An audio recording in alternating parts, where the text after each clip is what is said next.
Ya, assalamualaikum warahmatullahi wabarakatuh. Balik lagi bareng gue Aska dalam acara Mari Belajar. Nah, kali ini gue bakal ngebahas tentang aksara Sunda atau aksara Kaganga atau biasa disebut aksara Ngalagena. Balik lagi, tujuan gue bikin konten ini bukan buat pamer ya, cuman gue miris aja sebagai nonoman Sunda atau pemuda Sunda. Ya kalau bukan kita siapa lagi yang bakal ngelestariin ini budaya ya kan. Kebanyakan sih pemuda sekarang lebih senang belajar aksara atau huruf Korea. Ada juga yang senang belajar huruf Jepang. Nah, di kita sendiri itu khususnya di suku Sunda itu kita punya aksara juga guys. Aksara di Indonesia juga itu ada banyak guys. Ada aksara Sunda, ada aksara Jawa, dan banyak lagi lah. Tentunya yang sudah dibakukan. Jadi ya sebagai penerus bangsa kita harus minimal bisa lah, minimal tahu atau mengenal. Ya syukur-syukur kalian bisa gitu. Makanya gue bikin video ini ya bukan tujuannya untuk mengajari kalian ya. Semoga dengan video ini kalian bisa lebih, ya khususnya emang yang niat mau belajar aksara Sunda, kalian bisa jadi salah satu orang yang bakal ngelestariin ini budaya gitu. Karena siapa lagi yang bakal peduli sama budaya kita kalau bukan kita sendiri ya kan. Oke, tanpa berlama-lama kita langsung aja ke pembahasannya. Jadi di Sunda sendiri itu zaman dulu udah lumayan mengenal tulisan, jadi nggak goblok-goblok amat istilahnya. Salah satunya itu menulisnya dengan aksara Ngalagena. Jadi aksara Ngalagena ini setahu gue sejarah singkatnya diambil dari masih ada turunan dari aksara suku lainnya, cuman dipakai sama orang Sunda. Terus untuk sekarang ini dikembangkan dan sudah dibakukan gitu. Oke, nama aksaranya itu aksara Kaganga atau biasa disebut Kalagena ya, atau kalian bisa nyebutnya aksara Sunda. Dimana Ngalagena adalah susunan konsonan aksara yang berbunyi A. Jadi misalnya tuh hurufnya tuh ada ca, ra, nggak a, b, c, d, e, f, g gitu. Jadi per kata gitu. Nah, di aksara Sunda sendiri dibagi jadi 4 jenis guys. Tahu gue yang biasa dipakai tuh ada 4 jenis. Gue jelasin satu-satu. Salah satunya tuh yang pertama ada aksara suara atau dalam bahasa Inggrisnya vocal letter atau huruf vokal. Nah, dimana aksara suara adalah aksara yang silabis memiliki harkat bunyi vokal. Kalau kalian pernah belajar bahasa Indonesia atau vokal Inggris, kalian sering diperkenalkan a, i, u, e, o. Nah, di aksara Sunda juga sama guys, memiliki harkat bunyi vokal yang dalam sistem aksara Sunda kuno berjumlah 5 buah. Ada 3 buah aksara suara yang masing-masing memiliki 2 lambang, yaitu A, E, dan I. A, E, dan I. Nah, ketiga varian lambang aksara masing-masing tersebut dapat penggunaannya sering dipertukarkan secara bebas dengan nilai harkat bunyi yang tetap. Nah, ini diaturnya di dalam buku Idin DKK terbitan 2018.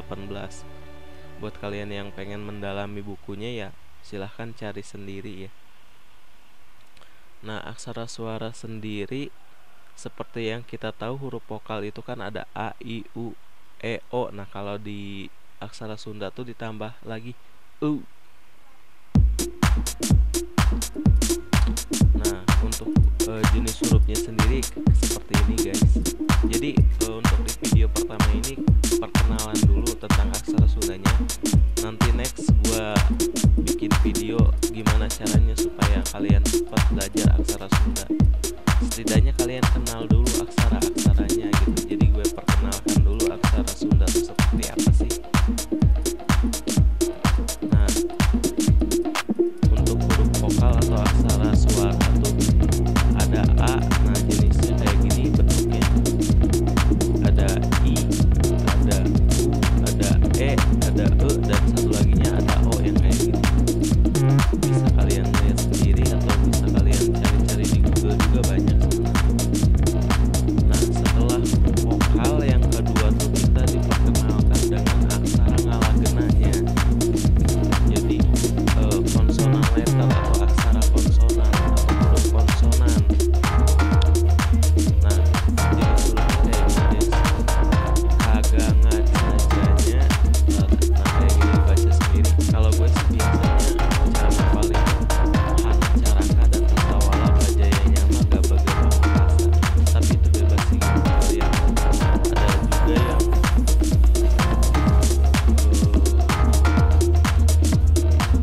gue biasanya pakai cara yang itu yang hana caraka ya guys. Nah, ada juga yang kayak gini kagak ngajaja. Cuman aku bacanya lebih enak yang hana caraka.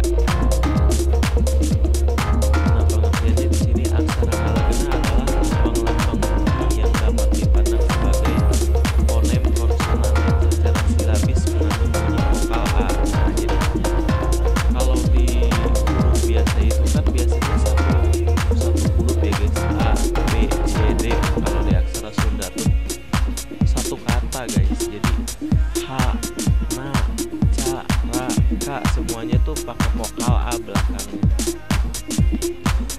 Nah, jumlah aksara Sunda kuno ini ada 18 jenis. Yang 18 jenis aksara ngalagena itu yang susunannya disesuaikan dengan sistem kedudukan alat-alat ucap atau artikulasi artikulator seperti glotulal, kerongkongan fatal, langit-langit, tengok lidah, dental gigi, dan labial bibir. Namun demikian lambang bunyi itu muncul dapat 3 bentuk dan untuk aksara ba muncul dalam 2 bentuk. Kedua varian lambang aksara masing-masing tersebut dalam penggunaannya sering dipertukarkan secara bebas dan nilai harkat bunyinya tetap. Kita skip, jujur gue juga agak bingung sama penjelasannya. Jadi intinya aksara ngalagena ini biasanya kata guys. Jadi dan kata terakhirnya itu pakai vokal A. Ya kayak gini, ada kagak ngaca. Nah, gimana sih cara kita bikin tulisan dari kalimat bahasa Indonesia ke aksara Sunda? Nah, kita biasanya tuh pakainya suku kata. Misalnya aku, jadi A, U. Nah, A-nya itu dari huruf vokal, K, U-nya itu dari K, terus di A-nya itu dirubah jadi U. Nanti kita jelasin ya. Jadi di video pertama biar kalian gak bingung, kita perkenalin dulu apa aja sih yang ada di aksara Sunda. Nah, kurang lebih kayak gitu. Tadi udah ada 2 ya, aksara suara atau huruf vokal A, I, U, E, O sama E. Nah, terus yang paling penting tuh aksara ngalagena. Nah, ini yang harus kalian hafal nantinya. Jelasin ya, kalau aksara ngalagena tuh ada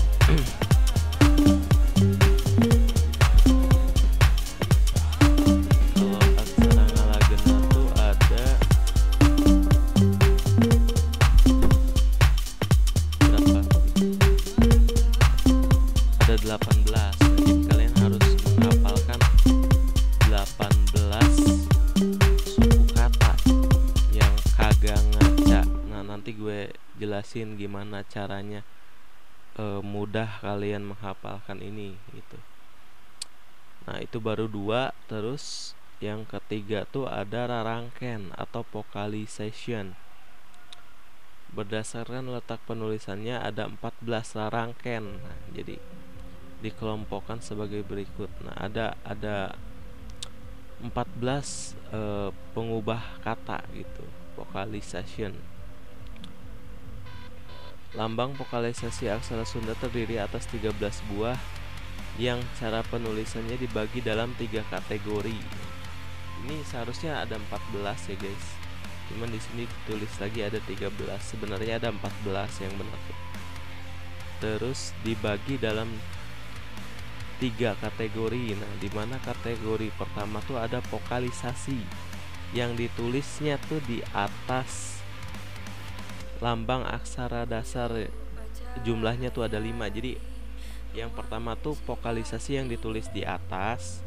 Nah, lambang aksaranya tuh ada 5 buah gitu. Ada 5 jenis yang ditulis di atas tuh. Yang pertama namanya panghulu atau berfungsi mengubah bunyi vokal A menjadi I. Nah, bentuknya kayak gini, misalnya tadi kan K ditambah atasnya dengan simbol ini jadi dibacanya Ki. Yang tadi gue bahas A, Ku, K jadi Ku gitu. Nanti ada lagi di bawahnya. Nah, yang kedua pamempet, berfungsi mengubah bunyi vokal aksara datar A menjadi E. Nah, kalau tadi K ditambah simbol kayak gini ya, kayak huruf panah ke bawah, itu jadinya dibacanya ke, bukan K lagi. Soalnya di atasnya ada pamempet. Terus selanjutnya ada paneleng, berfungsi mengubah bunyi vokal A menjadi E. Contohnya K jadi ke. Terus ada lagi panglayar, berfungsi menambah konsonan R. Jadi mengubah bukan mengubah, kalau ini mah menambah gitu. Yang tadi kan misalnya K ditambah panglayar jadi kar, atau Ra ditambah panglayar jadi rar, atau apa ya, banyak sih contohnya. Ca ditambah R jadi car, kayak gitu. Terus yang selanjutnya ada panyecek. Nah, berfungsinya menambah konsonan eng.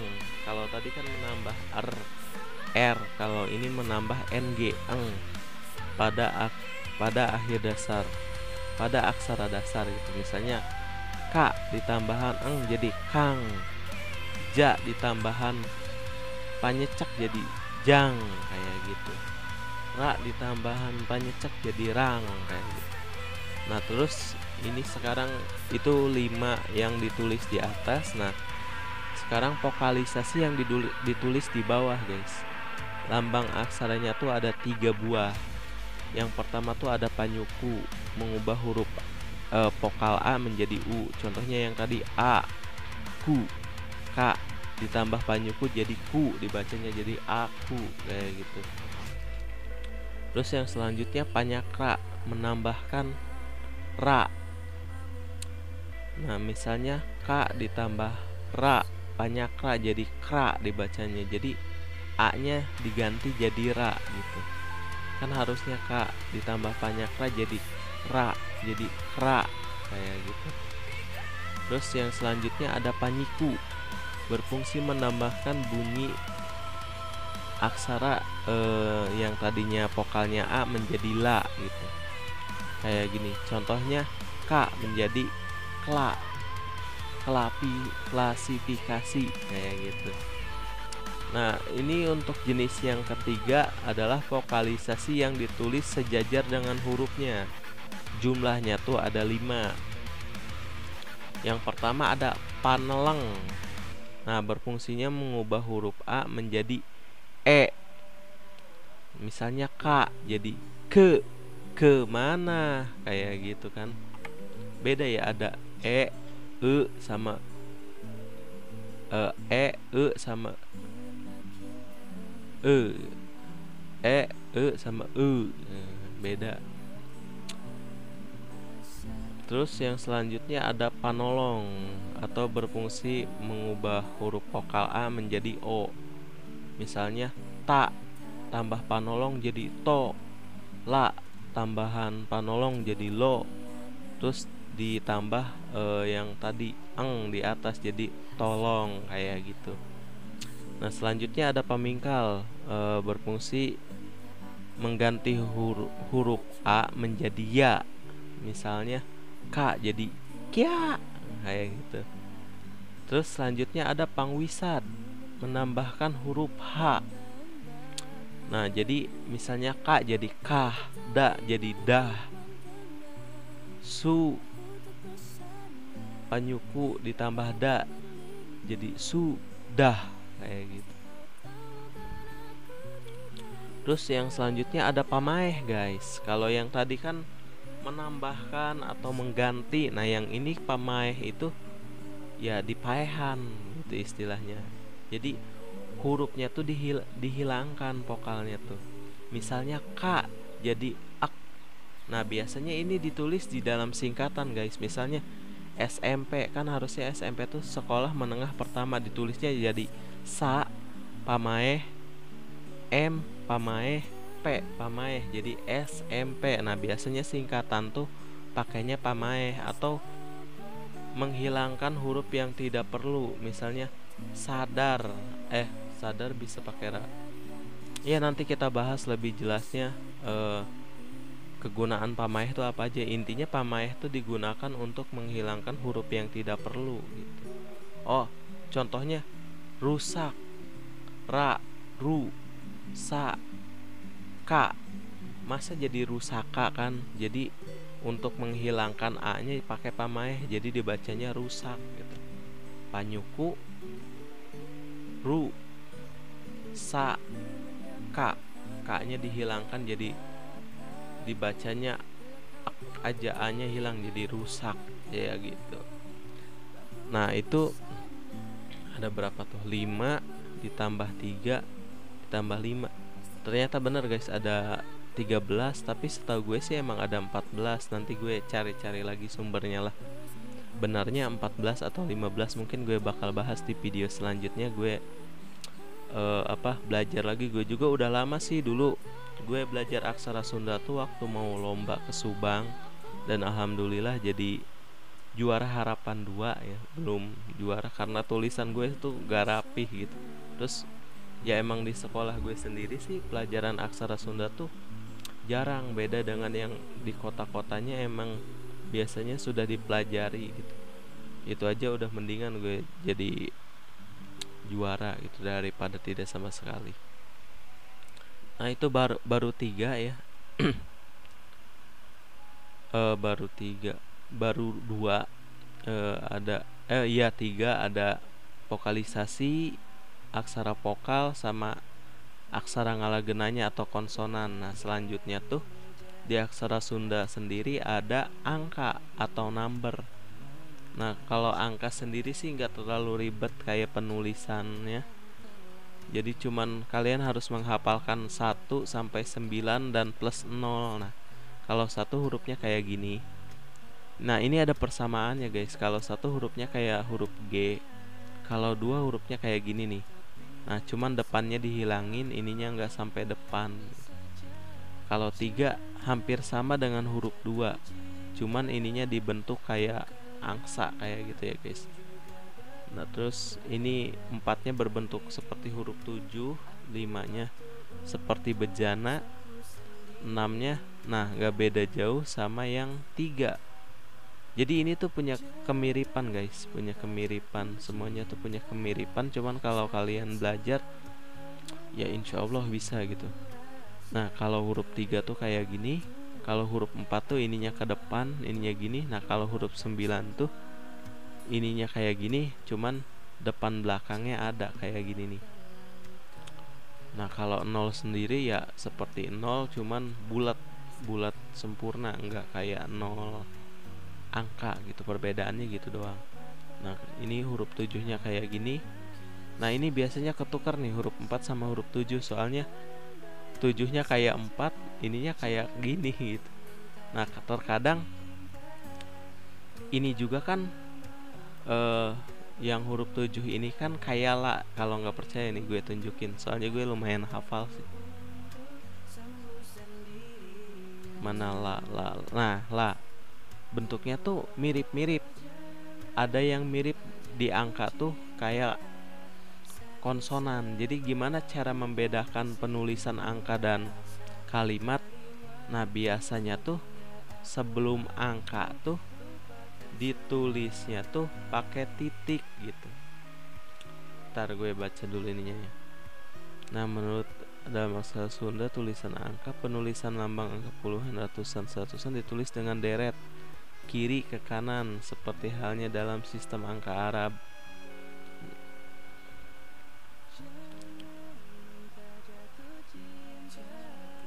Deretan lambang angka harus diapit. Nah biasanya diapit sama garis vertikal guys. Jadi sebelum nulis angka tuh pakai garis vertikal kayak tanda kurung cuman vertikal. Nah baru masukin angkanya, biasanya hurufnya tuh lebih gede sama lebih tegas, jadi lebih baku kalau angka tuh. Terus titik ditutup lagi sama, nah itu yang ngebedain angka sama tulisan gitu.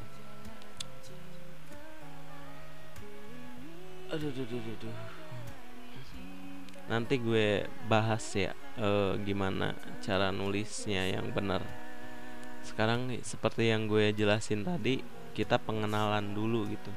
Gimana kalian mau bisa kalau kalian sendiri nggak kenal sama apa yang ada di dalamnya gitu.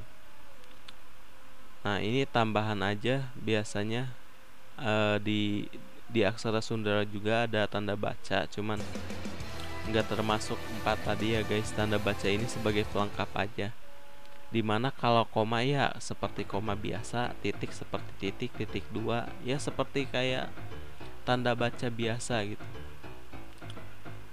Mungkin gitu aja. Jadi di aksara Sunda tuh yang paling penting tuh hanya 4 ya guys. Aksara vokal atau a, i, u, e, o kayak a, ku. Terus ada konsonan atau huruf konsonan. Kalau di abjad tuh ada b, c, d. Nah kayak gitu. Kalau di aksara Sunda tuh kata mainnya guys. Jadi ka, hana, caraka, data sawala, pajaya nyama, gaba-gaba ngakasa. Nah kalau gue ngapalinnya gitu. Terus yang ketiga tuh ada vokalisasi. Nah yang keempat ada angka. Nah sedangkan yang terakhir tuh cuman ya seperti tanda baca biasa. Kalau titik pakai titik, koma pakai koma.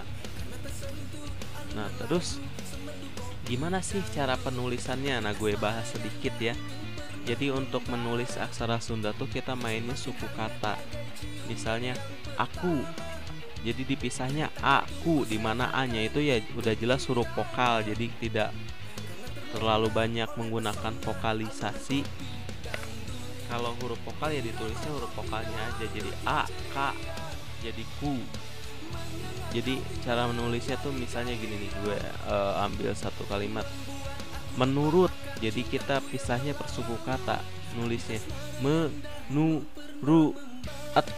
Nah menurut ta-nya tuh kan dimatiin jadi menurut. Terus dalam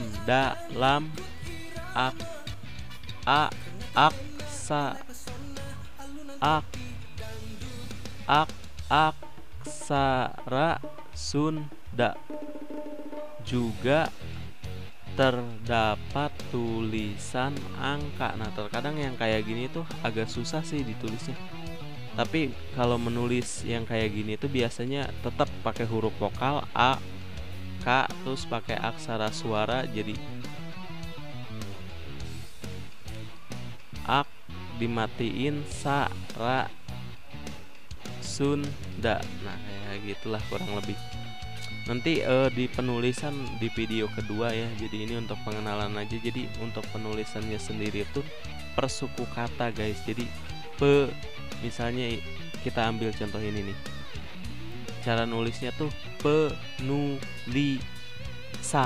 kayak gitu. Jadi sa ditambahan n pamae. Nah kurang lebih kayak gitu. Mudah-mudahan kalian yang mau belajar lebih termotivasi. Gue usahain penjelasan gue lebih rinci di cara penulisan nanti ya guys, supaya kalian gak bingung. Dan jika kalian emang benar-benar mau belajar aksara Sunda, kalian bisa WA aja ke nomor gue. Nanti nomornya gue kasih di bawah kalau kalian banyak yang komen. Atau bisa kalian komen dulu, nanti bisa gue DM. Banyak cara sih, atau bisa kalian tanya langsung di kolom komentar, nanti gue bisa bahas. Ya mungkin gitu aja ya, karena ini cuman video pengenalan. Mudah-mudahan kalian paham, dan kalian jika kalian belum paham, kalian jangan bosan-bosan mencari sumber untuk belajar. Jadi kalau dengan menonton video tuh biasanya kalian lebih terarah belajarnya gitu. Nah, untuk lebih jelasnya ya kalian juga harus observasi sendiri. Biasanya dengan observasi kalian ada sedikit yang menempel di otak gitu. Ya mudahan membantu, dan tujuan gue sekali lagi bikin video ini buat melestarikan aksara Sunda sendiri yang tentunya sudah dibakukan. Kalau enggak kita yang meneruskan, siapa lagi yang bakal meneruskan budaya ini? Mungkin sekian, terima kasih sudah menonton sampai akhir. Wassalamualaikum warahmatullahi wabarakatuh. See you.